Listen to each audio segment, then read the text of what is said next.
Magandang araw, Pilipinas! Ako si Miles Bianca Holanes. At ako si Mildred Ramantilla. At ito ang My Weather. Sa isang linggong nakalipas, maraming mga bagyo ang nagdaan. Balikan natin ang ilan sa mga ito at tingnan kung ano-ano nga ba ang nakaapekto dito. Sa sunod-sunod na bagyong Nika o Fela Pepito, ayon sa tala ng magkakatabing rehiyon ng Cagayan, Gitnang Luzon at Cordillera Region, umabot sa 13 ang namatay, 17 ang sugatan at 3 ang nawawala. Umalis sa bansa ang bagyong Nika ika-12 ng buwan, ang bagyong Ophel ika-17 at ang Pepito sa sumunod na araw ika-18 ng Nobyembre.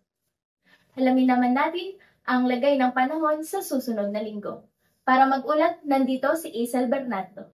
Magandang araw, Pilipinas! Ngayong araw, November 20, 2024, patuloy po pa rin natin binabantayan ang dating bagyong Pepito na nasa labas na po ng ating Philippine Area of Responsibility at wala na po itong direktang epekto sa bahagi ng ating bansa dahil ito'y patuloy na humihina at maaaring malusaw sa mga susunod na araw. Kasalukuyan na pinakaapektado ng hanging amihan ay parteng Batanes. Ayon sa Pag-asa, sealine naman ang umiiral sa Babuyan Island. Habang sa ibang bahagi ng ating bansa ay nakakapekto ang hangin na nanggagaling sa karagatang Pacific or Easterlies na 15 to 10 km per hour. Kitang-kita ang cumulus cloud na mayroong sunny cloud sky. Base sa rain forecast, maaari itong magdulot ng light to moderate rain. Panatiling alerto sa mga posibilidad ng pagbabago ng ating panahon. Ako si Isel Bernardo, nag-uulat. Sa ngayong araw, November 21, wala tayong bagyo na paparating o low pressure area na namumuo hanggang sa susunod na araw sa loob o labas ng Philippine Area of Responsibility.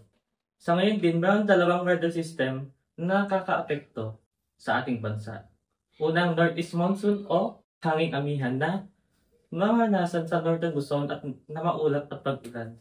At asahan din ng easterlies o yung mainit na maalinsangan na hangin na nanggagaling sa dagat Pasifiko na magdadala rin na maulap at mababang tsansa ng bakalat-kalat na ulan.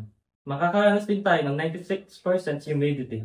Ang hangin ay magagaling sa northeast at ang temperature na posible nating maranasan ay 22 degrees to 30 degrees Celsius. Kaya halos sa buong bansa ay asahan na makakaranas ng pinagsamang cloudy weather at maaraw na panahon. Para magpasa sa ulat ng panahon ng kinabukasan, November 22, nandito si Miss Caroline Pedro nag-uulat. Narito ang weather update sa araw ng Biyernes, November 22, 2024. Magiging maaraw ang ating panahon, pero asahan na maulap na pawirin. Magkakaroon ng cumulus clouds, ngunit walang inaasahang malakas na pag-ulan. Sa hangin naman, ito ay magmumula sa iba't ibang direksyon at magkakaroon ng bilis na 17 km per hour hanggang 14 km per hour. Kaya katamtaman lamang hangin na ating mararanasan. Sa pagbabago naman ng ating pressure, ay magiging 1012 high pressure area, ibig sabihin, stable ng weather condition natin ngayong araw. Ang humidity ay nasa pagitan ng 79% hanggang 84%, kaya't maaaring makaramdam ng kaunting init, lalo na sa mga lugar na malapit sa baybayin o mababang bahagi ng bansa. Karel Kim, nag-uulat. Ako nga pala si Eliza Soleta at ito ang ating weather update para sa araw ngayong November 23, 2024. Wala pa rin tayong binabantayan na low pressure area o anumang sama ng panahon sa loob o labas man ng Philippine Area of Responsibility. Samantalang dito naman sa Southern Luzon, makikita natin sa latest satellite images ang makakapal na ulap tulad na lamang ng cumulus o stratus. Ito ay maaaring magdulot ng bahagyang pag-ambon. Tayo dumako naman sa wind patterns. Mararanasan sa Visayas at Mindanao ang mahina hanggang katamtamang hangin na galing silangan. Ang easterlies ay nagdudulot ng mainit at mahalumigmig na hangin na sanghi ng kalat-kalat na pag-ulan at thunderstorms sa mga apektadong rehiyon tulad na lamang ng Eastern Visayas, Caraga at Davao Region. Ito lamang ang weather update para sa araw na ito. Ipapakilala ko ang susunod na reporter na si Mr. Jasper Cole Empreso. Ngayong November 24, patuloy ang epekto ng northeast monsoon o amihan sa extreme northern Luzon, particular sa Batanes at Cagayan na magdudulot ng maulap na kalangitan at pag-ulan. Apektado naman ang Intertropical Convergence Zones o ITCZ ang Mindanao kaya't mataas ang tsansa ng pag-ulan, pagkidlat at pagkulog, lalo na sa silangang bahagi ng Mindanao na maaaring magdulot ng baha at pagguho ng lupa. Sa iba pang bahagi ng bansa, kabilang ang Metro Manila, bahagyang maulap na kalangitan at isolated thunderstorms ang inaasahan na magpapatuloy buong araw. Inaasahan din ang magandang panahon sa mga lugar na may clear skies,